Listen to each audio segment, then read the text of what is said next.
हिमालय दुनिया का सबसे ऊंचा पहाड़ी सिलसिला है, जहां की खामोशी भी चीख चीख कर कहती है। हिमालय सिर्फ बर्फ और पहाड़ों का नाम नहीं, बल्कि रूहानी कहानियों, भटकती आत्माओं और ऐसे राजों का घर है जो आज तक नहीं सुलझी। हिमालय एशिया के 5 मुल्कों में फैला हुआ है, जिसमें शामिल है इंडिया, नेपाल, भूटान, चाइना और पाकिस्तान। इसके अंदर दुनिया का सबसे ऊंचा पहाड़ माउंटेन एवरेस्ट भी आता है।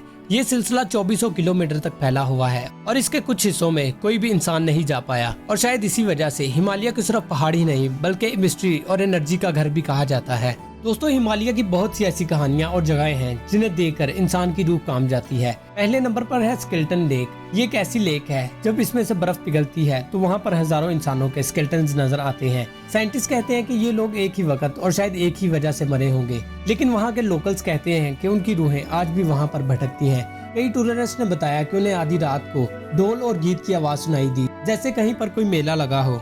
दूसरे नंबर पर है कुबू वैली।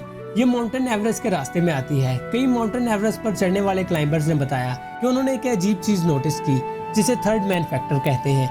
यानी उन्हें ऐसा महसूस हुआ कि कोई उनके साथ साथ चल रहा हो, उनकी मदद कर रहा हो, लेकिन जब उन्होंने पीछे मुड़कर देखा तो वहाँ पर कोई नहीं था। कुछ लोग कहते हैं कि ये उन्हीं पुराने क्लाइंबर्स की रूहें हैं जो माउंटेन एवरेस्ट पर चढ़ने आए थे लेकिन अपनी जान गंवा बैठे।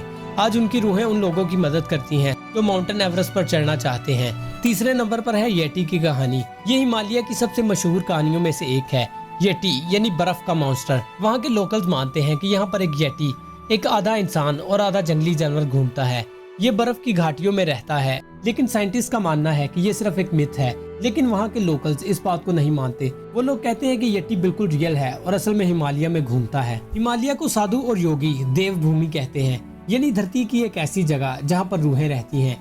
उनके मुताबिक हिमालय एक गेटवे हो सकता है। ये इस दुनिया और अगले जहान के बीच का एक पुल है। इसी वजह से यहाँ एनर्जीज काफी स्ट्रॉन्ग महसूस होती हैं और शायद इसीलिए लोगों को रूहानी एक्सपीरियंस भी होते हैं। लेकिन दोस्तों, साइंस के मुताबिक ज्यादा हाइट पर ऑक्सीजन की कमी हो जाती है। एक्सट्रीम कोल्ड और बर्फीली आंधी दिमाग पर असर डालती है। ऐसे मौके पर हैलुसिनेशंस कॉमन बात है। इसीलिए लोगों को ऐसा लगता है कि कोई उनके साथ साथ चल रहा है या फिर किसी ने उनको आवाज दी। मतलब ये कि रूह का एक्सपीरियंस असल में दिमाग का इल्यूजन हो सकता है। तो दोस्तों, सवाल ये है कि क्या हिमालय सिर्फ एक पहाड़ी सिलसिला है या फिर एक ऐसी जगह हो सकती है जहाँ पर दुनिया के सबसे ज्यादा राज छुपे हैं, जहाँ पर रूहें, मॉन्स्टर्स और ऐसी एनर्जीज हैं जिन्हें साइंस समझ ही नहीं पा रही। दोस्तों, हिमालय की कहानियां सिर्फ बर्फ की नहीं बल्कि उन रूहों की कहानियां हैं जो सदियों से वहां पर चली आ रही हैं। तो दोस्तों, आपको क्या लगता है, क्या ये सब कहानियां सिर्फ इमेजिनेशन है या फिर हिमालय असल में रूहों का घर हो सकता है? कमेंट में अपनी राय जरूर बताइएगा, और अगर आपको ये वीडियो पसंद आए तो हमारे चैनल को सब्सक्राइब करना ना भूलें।